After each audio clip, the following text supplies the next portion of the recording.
Muito bem, passando pelos resultados, Bruno Gilfrida de novo com a gente. Agora Voltei, sim, agora agora vamos voltei. falar. Vamos falar com calma. Tite já falou, a Denor já disse o que tinha para dizer hoje. Bruno, a torcida do Vasco invade as redes sociais do Canal Campeão sempre, falam muito com a gente. E muitas vezes a gente ouve comentários críticos até a respeito de como o Vasco se organiza, da parte política, da parte de estrutura, e você sabe isso melhor do que ninguém. Comece explicando um pouco pra gente a repercussão e os porquês do Zé Ricardo ter pedido, enfim, ter entregue o cargo, talvez começando pela segunda-feira, dia 22 ali de maio, quando os 4 jogadores postaram aquela foto e a história toda começou a ficar pior do que já estava. Fred, o Zé Ricardo sempre foi um grande defensor desse time.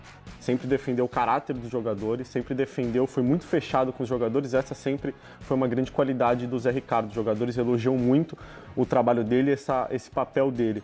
E ele se sentiu um pouco decepcionado. Traído, assim. Ele se sentiu traído, porque ele sempre foi a público defender o caráter do time, sempre foi o primeiro a pedir para a torcida apoiar os jogadores, e aí ele se viu um pouco traído naquela situação e ele perdeu 4 jogadores, né? Foi o Evander, o Wellington, o Paulão e o Gabriel Félix, só pra gente não começar também a apontar o dedo pra todo mundo. Exatamente, ele perdeu esses 4 jogadores para jogos importantes, ele se sentiu um pouco traído, como a gente já disse aqui, e uma situação também que não caiu muito bem para o Zé Ricardo foi a negociação com o Atlético Mineiro, agora recentemente. O Evander seria emprestado, o Lucas Cândido e o Marquinhos viriam para o Vasco, a negociação estava lidada como certo, o Zé Ricardo falou publicamente sobre isso, e aí depois o Vasco voltou atrás e não quis mais fazer a troca, viu que o Lucas Cândido tinha passado por 2 cirurgias, e aí o Vasco recuou. E aí o Zé perde credibilidade, né? Enfim, perde confiança na torcida. Só que assim, a saída dele pegou o Vasco realmente de surpresa. Ontem o diretor executivo, o Paulo Pelaipe,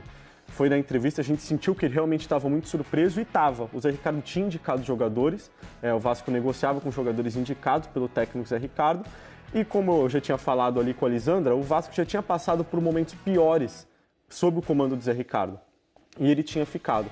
Então o Vasco realmente não esperava, o Paulo Pelaipe ali foi perguntado sobre nomes, foi perguntado sobre perfis, e o Vasco realmente não sabe muito como lidar com essa situação agora. Então vamos fazer o seguinte, Brunão, conto com sua ajuda para durante a semana, à medida que a gente for tendo novidades, você volta no Tá Na Área, você troca uma ideia com a gente, beleza? E a gente que vocês me chamarem. Chamaremos. Brunão, Então tá obrigado, o torcedor do Vasco vai ficar ligado.